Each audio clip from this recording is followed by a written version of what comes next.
வணக்கம் மக்களே. தமிழக மக்கள் அனைவருக்கும் வணக்கம். இனிய தமிழ் புத்தாண்டு வாழ்த்துக்கள் மக்களே.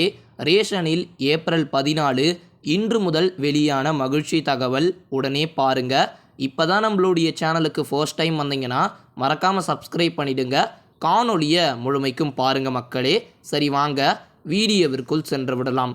ரேஷனில் நாடு முழுவதும் உள்ள ஏழை எளிய மக்களின் வாழ்வாதாரத்திற்கு ரேஷன் கடைகளின் மூலயமாக மலிவு விலையில் அரிசி, பருப்பு, எண்ணெய், சர்க்கரை, கோதுமை போன்ற உணவுப் பொருட்கள் மத்திய மாநில அரசு சார்பில் வழங்கப்பட்டு வருகிறது மக்களே. இதை தவிர கரீப் கல்யாண் அன்ன யோஜனா என்ற ஒரு திட்டத்தின் கீழ் இலவசமாக உணவுப் பொருட்கள் 2020ஆம் ஆண்டு முதல் வழங்கப்படுகிறது. இந்த திட்டத்தில் சமீபத்தில் ஒரு கோளாறு நடந்திருக்கு. புலம்பெயர்ந்து வந்த தொழிலாளர்களுக்காகவே மத்திய அரசு இந்த ஒரு திட்டத்தை அறிமுகப்படுத்தி இருக்கிறாங்க.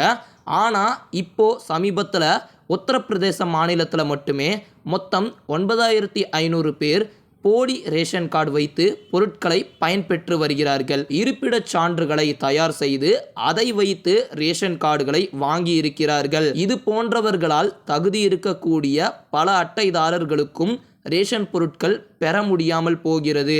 எனவே தகுதியில்லாத குடும்ப அட்டைதாரர்கள் தங்களுடைய ரேஷன் கார்டுகளை உடனடியாக ஒப்படைக்க வேண்டும் என்று அதிகாரிகளுக்கு கெடுபிடி காட்டி வருகிறார்கள். பஞ்சாப் மாநிலத்தில் 40,000 குடும்ப அட்டைதாரர்களுடைய ரேஷன் கார்டு ரத்து செய்யப்பட்டிருக்கு.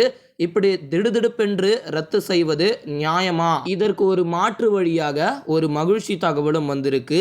அதாவது உங்களுடைய பெயர் ரேஷன் கார்டில் பெயர் நீக்கமா உணவு வழங்கல் அலுவலகத்தில் விண்ணப்பம் பண்ணணும். அது எப்படி அப்படின்னு கேட்டிங்கன்னா, தொடர்ந்து பிரதான் மந்திரி கரீப் கல்யாண் திட்டத்திற்கு தகுதியற்றவர்கள் என கூறி பலருடைய பெயர்களும் மத்திய அரசு ரேஷன் கார்டில் இருந்து நீக்கியது.